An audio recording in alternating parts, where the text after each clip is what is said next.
성도 간의 교제 네 번째 시간입니다. 오늘은 성도들과의 교제가 있어야 합니다. 이렇게 오늘과 다음 주까지 두 번에 걸쳐서 성도들 안에서 교제를 어떻게 해야 될 것인가, 그런 내용을 우리 나누도록 하겠습니다. 지난주에는 목사님과의 교제가 있어야 된다는 말씀을 나눴고요. 우리 코이노니아, 성도 간의 교제끼리 특별히 성도 안에서 서로 깊은 교제가 있어야 됩니다. 우리 한 가정, 우리 교회를 한 가정으로 비유할 때 가정 안에 부모가 있고 형제 자매가 있죠. 그래서 형제 자매가 서로 의가 있고 서로 대화도 많이 하고 이렇게 하나가 될 때 가정이 아름답고 좋은 가정이죠. 그런데 대화도 없고 형제들끼리 전혀 남처럼 그렇게 지낸다면 아마 가정생활이 삭막할 겁니다. 그런 것처럼 교회에서도 우리 가정이라고 비유할 때 성도 안에서 아름다운 교제가 있어야 됩니다. 많은 대화가 있어야 되고 또 사랑하는 마음으로 서로 도와주고 이끌어주는 그런 관계가 있어야 되죠. 바로 우리 교회는 확대된 가정이라고 볼 수가 있습니다. 특별히 그리스도 안에서 믿음에 기초한 그런 가정이다. 이렇게 할 때는 성도 안에서의 교제가 얼마나 중요한 것인가를 다시 한번 생각하게 되는데요. 어떻게 우리가 성도 안에서 교제를 할 것인가? 첫 번째는 목회자의 가르침에 따라서 교제해야 됩니다. 우리가 믿음의 공동체이기 때문에 우리 성도들의 교제는 초대교회 모습을 보면 사도행전 2장 42절에 보면 사도들의 가르침을 받았다.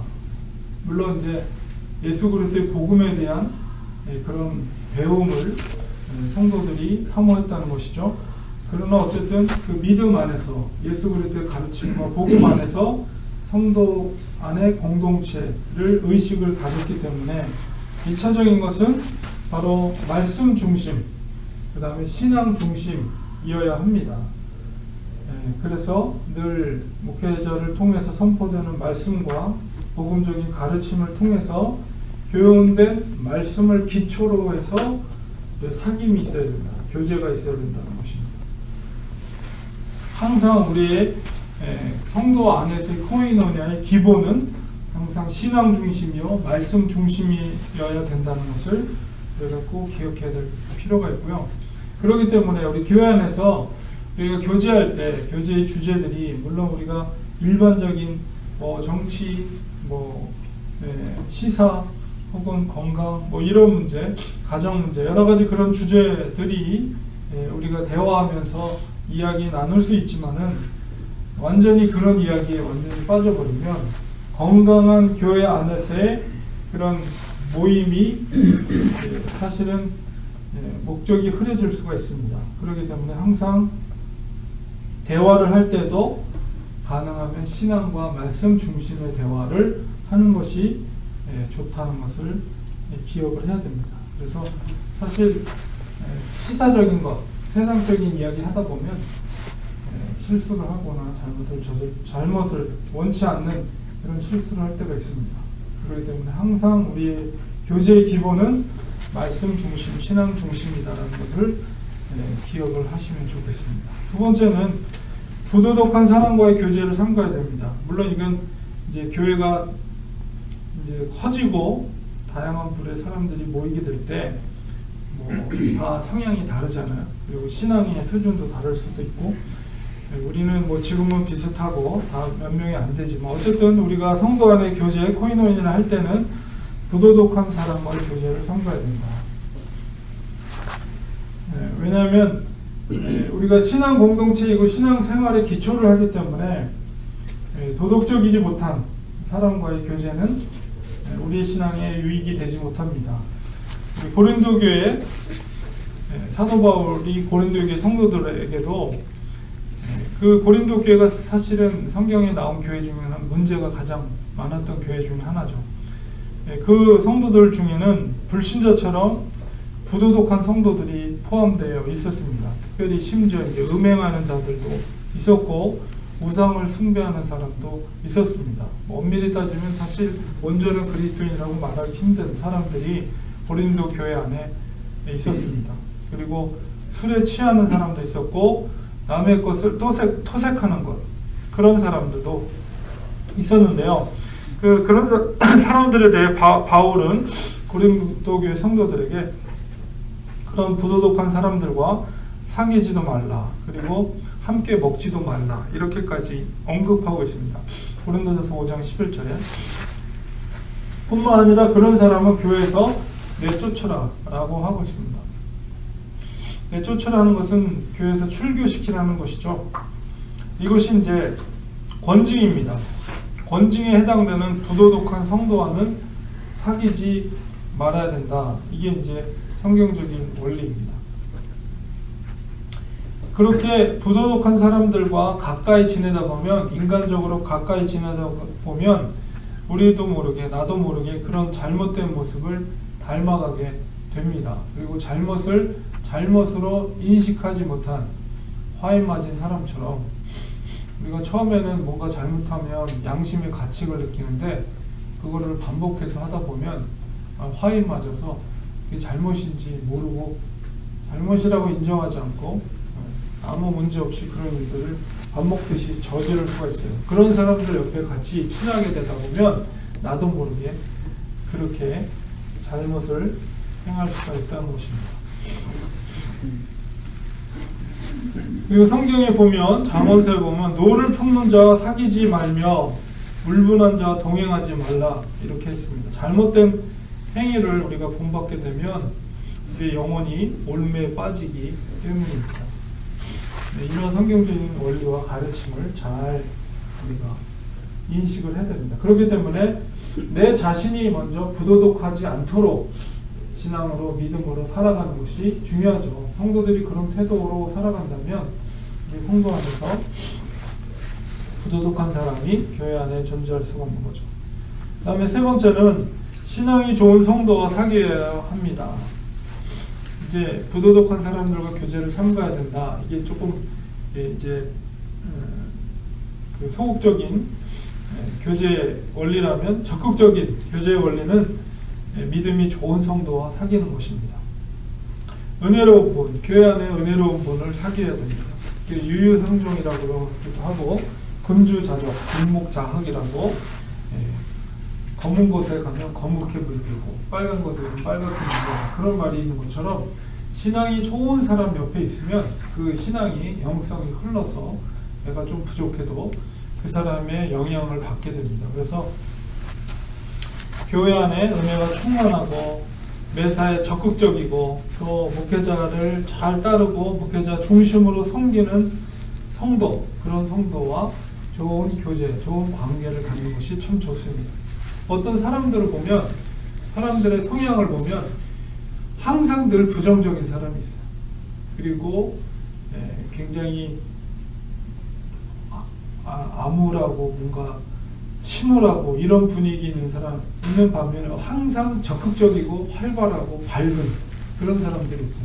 그래서 그런 사람들 옆에 가면 나 자신도 밝아지고, 그 다음에 적극적이고, 그 다음에 긍정적이고 그렇거든요. 믿음의 모습이나 성향이나 이런 분들 옆에 있으면 나 자신도 좋은 영향을 받게 됩니다. 그렇기 때문에 믿음이 참 좋으신 분, 그리고 항상 긍정적인 분, 이런 분들과 사귐을 가는 것이 참 좋습니다. 그래서 그런 분들 옆에 있으면 그의 좋은 인격을 담게 돼요. 그래서 이렇게 대화를 하다 보면 어떤 문제에 있을 때 그분이 어떻게 성숙하게 그것을 해결해 가는가, 이런 얘기만 들어도 은혜가 돼요. 아, 그렇구나. 저럴 때는 나도 저렇게 해야지. 이런 본을 받게 됩니다.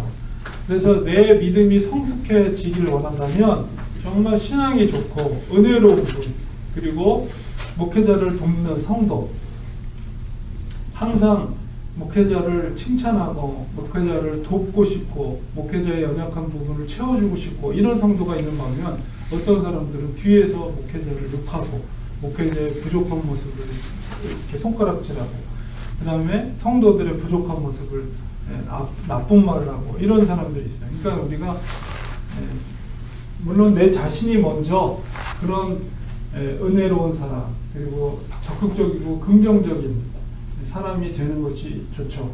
그러나 내가 연약함이 있을 때는 그렇게 신앙이 좋고 은혜로운 분과 사귐을 갖는 것이 아주 좋습니다. 그래서 신앙이 좋은 성도들을 우리가 잘 여기서 가려서 사귀어야 된다고 했지만은 우리가 몇 명 안 되지만 그렇다고 해서 부정적인 사람들과 교제를 단절하라는 말은 아닙니다.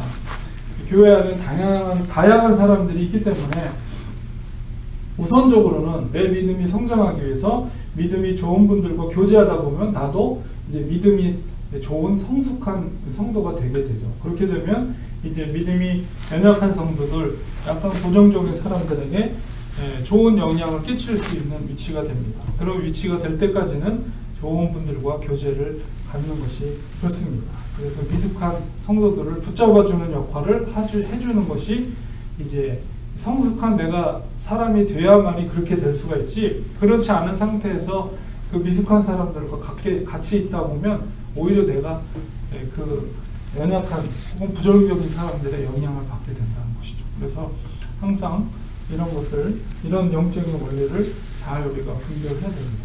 그 다음에 네 번째는 친교 과잉증을 조심해야 됩니다. 이게 뭐냐면 신앙생활을 오래 하다 보면 친한 사람끼리만 똘똘 뭉쳐서 다른 사람에게 소외감을 주는 일이 발생할 위험이 있습니다. 이 교회가 오래되다 보면 그럴 수가 있거든요.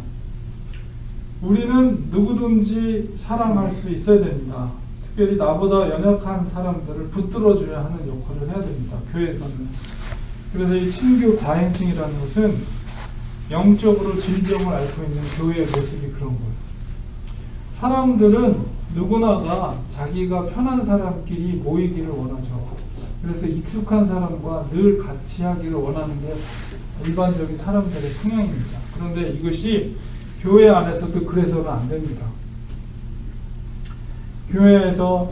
교회를 오래 다니다 보면 나랑 친한 사람끼리만 모여서 밥을 먹기도 하고 어디 몰려 다니기도 하고 이러거든요.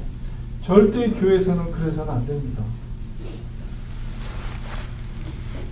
오래된 교회, 오래된 성도일수록 그런 경우들이 있어요. 왜냐하면 속속들이 잘 알고 서로를 잘 아니까 그만큼 서로를 잘 이해하고, 그리고 그러다 보니까 편안한 거예요. 되게 편안하고 익숙하고, 사람들은 편안하고 익숙한 거에 있기를 원하고 그런 사람과 함께 하기를 원하죠. 그렇게 되다 보면 새로운 성도들이 왔을 때 사실은 불편하죠. 왜냐하면 서로를 알지 못하기 때문에. 그러니까 별로 그 사람과 얘기하고 싶지 않아요. 상관하고 싶지도 않고 신경 쓰고 싶지도 않고, 왜냐하면 내가 편한 대로, 이게 자기 중심적인 생활을 하는 사람들의 태도죠. 다른 사람이 어떻게 됐건 나 자신만 편안하면 된다. 내가 편안하고 익숙한 그런 상황과 조건이면 그게 좋다라고 생각하고 교회에서도 그렇게 되면 그 교회는 이제 병이 들어가기 시작하는 거예요. 교회에 열심을 내는 성도일수록 이 병에 걸리기가 쉽습니다. 자기들끼리만 교제하고 다른 성도나 새 가족과의 교제를 멀리하는 경향이 있습니다. 이것을 우리가 타파해야 돼요. 이걸 우리가 그거를 깨뜨리지 않으면 교회는 성장하지 않습니다. 우리끼리만 친하게 지내는 교제는 교회를 결과적으로는 냉랭하게 만듭니다. 아, 저 교회는 정말 냉랭해, 사랑이 없어. 그 얘기가 왜 나오는 줄 아세요? 새로운 성도들이 오면 아무도 쳐다보지도 않고 아무도 말도 걸지 않아요. 그 새로운 성도가 어떻게 그 교회를 뿌리를 내릴 수 있겠어요? 한두 주 나오다 그냥 가버리고 바깥에 나가서는 저 교회는 냉랭해, 이런 이야기를 하는 거죠.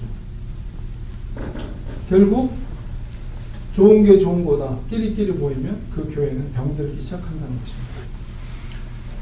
주님께서 원하는 교제를 이룰 수가 없어요. 교회는 그리스도의 몸이라고 했는데 그리스도의 몸은 아무리 연약한 지체를 할지라도 그것은 교회의 몸이라면 유기적으로 돌보고 케어하고 같이 아파하고 그런 것이 교회입니다. 우리가 교회라는 것을 올바로 인식하고 있다면 반드시 끼리끼리 절대 안 됩니다. 연약한 성도가 왔을 때 정말 모든 성도들이 반겨주고 사랑으로 품어주고 돌봐주고 잘 뿌리를 내리고 정착할 수 있도록 도와주는 역할을 우리가 일부러 해야 돼요. 일부러 내가 편한 생활을 하려고 하기보다 그것을 깨버리고 불편하더라도 새로운 성도들을 가서 말을 걸어주고 또 계속 연락하고 도와주고 그런 역할들을 활발히 하는 교회, 그런 교회가 건강한 교회다, 성장하는 교회다. 이 사실을 우리가 꼭 명심해야 됩니다. 불편하더라도 우리는 계속 새로운 성도가 왔을 때 말을 걸어주고, 먼저 말을 걸어줘야지.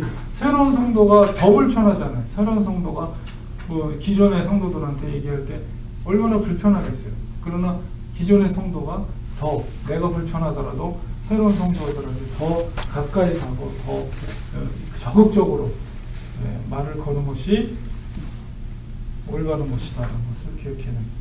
그 다음에 적당한 선이 있어야 합니다.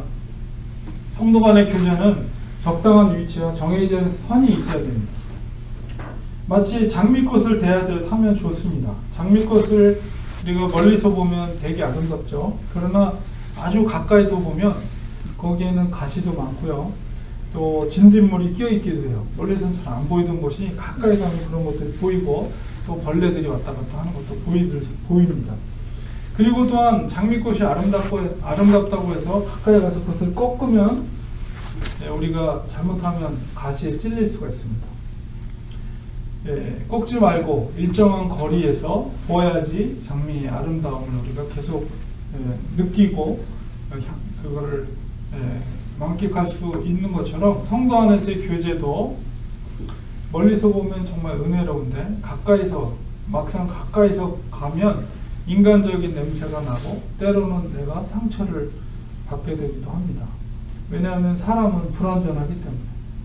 그렇기 때문에 너무 가까이 지내지 않아야 하고, 그렇다고 너무 멀리 이렇게 지내도 안 됩니다. 너무 친하게 지내면 오히려 무례한 행동을 하게 돼요. 너무 가까이 지내다 보면 아유 말롭시다, 우리 서로 친한데 이러면서 그러다 보면 무례하게 상대방에게 서로 이제 무례하게 행동하거나 말할 수 있는 그런 환경이 되는 그런 사람이라는 게 가까이 지내면 좋을 것 같지만은 때로는 그런 무례함 때문에 상처를 받고 교회를 떠나거나 서로 간의 관계가 깨지는 경우도 종종 있습니다. 그렇기 때문에 적당한 선이 성도 안에서의 교제에 있어서는 적당한 거리를, 목회자와 또 관계에서도 적당한 거리를 유지하는 게 좋다고 말씀드린 것처럼 성도 안에서의 교제도 적정한 선을 유지하면서 서로를 존중해주는 관계에 손상가지 않도록 이렇게 해주는 것이 지혜로운 성도 안에서의 관계를 유지하는 것이다 라는 것을 기억해야 됩니다. 다음 주에 오늘 이제 한 5가지 했는데요. 다음 주 한 5-6가지 더 있습니다.